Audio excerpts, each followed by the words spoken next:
So the United States, Donald Trump, and Hegseth, to be more accurate, they have decided to allow Qatar to build an Air Force facility in Idaho. Here it is. We further welcome today's signing of the letter of acceptance establishing a Qatari Emir Air Force facility and Mountain Home Air Base in Idaho. This step strengthens interoperabilities, enhance joint readiness, and advance our shared defense goals. Mr. Secretary, together we will continue to deepen this strategic partnership in pursuit of lasting peace and shared security. Thank you very much. Absolutely. Thank you. We wish you that. Sign now. Sign and trade. How about that? I mean, they do it right in front of you. So no one can say, well, you saw us do it, right? Put it up full mass. I have an interesting background to this. So on Friday, the U.S. announced it will allow Qatar to build an Air Force facility in Idaho. The facility will be constructed at Mountain Home Air Force Base in Idaho, which will host Qatari F-15 fighter jets. Yeah, fighter jets. And pilots who will train alongside United States troops. That's just the beginning. Quote, the location will host a contingent of Qatari F-15s and pilots to enhance our combined training, increase the lethality, and interoperability. Hegseth using SAT words. He said this during a meeting with Qatari, the counterpart. This was at the Pentagon. Quote, it's just another, example of our partnership. And I hope you know, Your Excellency, that you can count on us.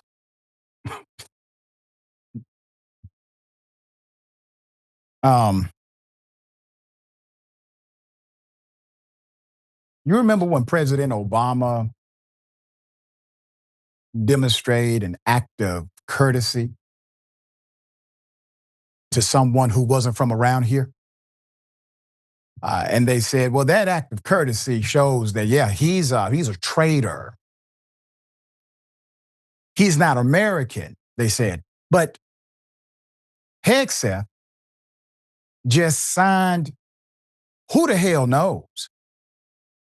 And he said, our continued partnership, well, what other partnership you have? What other business do you have we're not aware of? This is the first signature we assumed. The announcement of the deal comes just weeks after Trump signed an executive order for the U.S. to guarantee the security of Qatar, a significant commitment to a non-NATO Arab ally. According to the report, Israel actually bombed Qatar several days earlier as part of an operation against Hamas. These officials were living in Doha.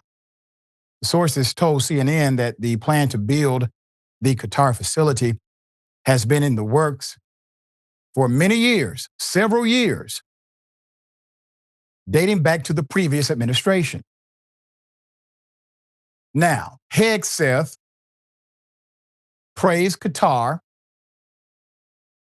for playing a, quote, substantial role in the peace talks that led to a ceasefire and hostage swap deal between Israel and Hamas, as well as the Gulf country support when the U.S. struck Iranian nuclear sites in June. So Qatar is also home of the largest U.S. military base in the region at al-Udeid.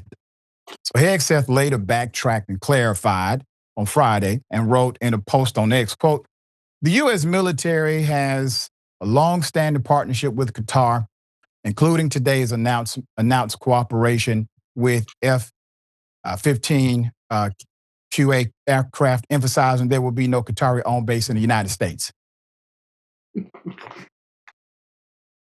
Sir, that's an important detail to get wrong. Let's continue. Close ally of Donald Trump, far-right activist Laura Loomer, has posted on X more than a dozen times since the deal was announced, calling it, quote, outrageous, an abomination, a betrayal. She added that she doesn't think she'll be voting come 2026. Now, it is interesting to note the internet rumor is that this was his lady friend during a time. All right, so, quote, there isn't a single Trump supporter who supports allowing Qatar to have a military base on U.S. soil. Loomer posted to the social platform X, quote, I don't know who told President Trump this was a good idea, but it has made people not want to vote. Qatar told him it was a good idea. That's who told him. It's real easy. Simple. And it also distracts you from the Epstein files. So it has that benefit too. There's more. The Qatar facility specifically has been in the works for several years. A 2022 announcement from the Mountain Home Air Force Base, published while President Biden was in office, provided the results of an environmental assessment looking at the, quote, potential impacts associated with the bed down of a U.S.-led Qatar Emory Air Force F-15 QA squadron at the base, but this allows for the U.S. preparing a Qatari jet to be used as Air Force One also. So earlier this year, remember this, right? The Boeing aircraft, valued at about $400 million, is being donated by the Qatar or the Qatar government as an unconditional gift with any necessary retrofitting cost being borne by the U.S. government. The White House has insisted that taking the aircraft is legal and pledged that it will be donated to Trump's presidential library once he leaves office.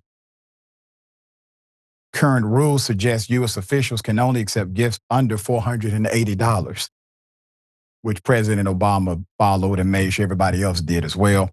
Laura Loomer, once again, an influential, likely ex-girlfriend of Trump, right-wing social media influencer, has said that accepting the plane will be a stain on the administration. No, it's a stain on your ex.